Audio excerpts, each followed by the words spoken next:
There was a lot of football over the weekend. Again, no South Carolina football. Gamecocks on the bye week, and we talked all last week, what we wanted to see South Carolina improve on, work on, whatever.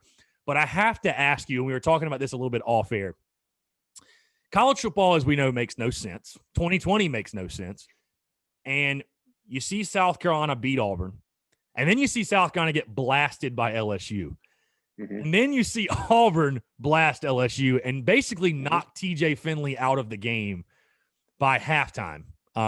Dude throws a pick six, looked terrible, had 2 interceptions. I'm just curious to get your thoughts on it. Like, I know you probably didn't sit around because I tried to detach as well. I didn't watch a ton of football. The only football I really cut on was the second half of the Clemson-Boston College game because I think we were all hoping that BC was going to pull off the Catholic miracle. And, of course, in typical Boston College fashion, they just fall apart in the second half and Clemson gets the win. But just seeing the final score, and if you did see any of the game, like, I'm just curious, like, what were your thoughts? Because it's like we were mentioning of that LSU Auburn game, because it's like we mentioned off air, it's not a great look for the home team. It's not a great look for Will Muschamp and company when you're hearing the CBS announcers talk about, oh, yeah, getting pressure on TJ Finley. And, like, this is what – and I'm sure South Carolina fans and maybe the coaches are sitting there like, yeah, it seemed like that would have been a good idea if we'd have done that. What were your initial reactions and thoughts when you saw that score?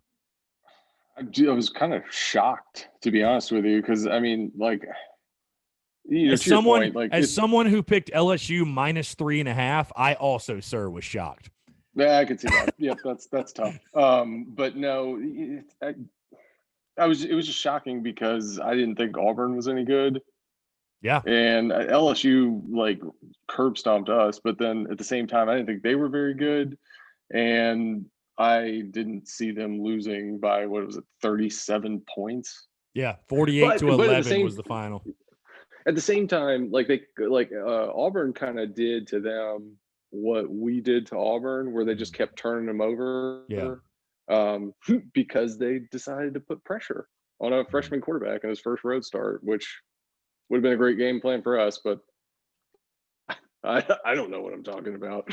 Yeah, I mean, it's just crazy. I mean, it's just crazy as far as, like you said, like we said, you'd think getting pressure on the quarterback. Again, that's in the past, whatever, but it was kind of funny because I know South Carolina fans had an eye on that one, like, again, this is not a great look for the home team. No, it really wasn't.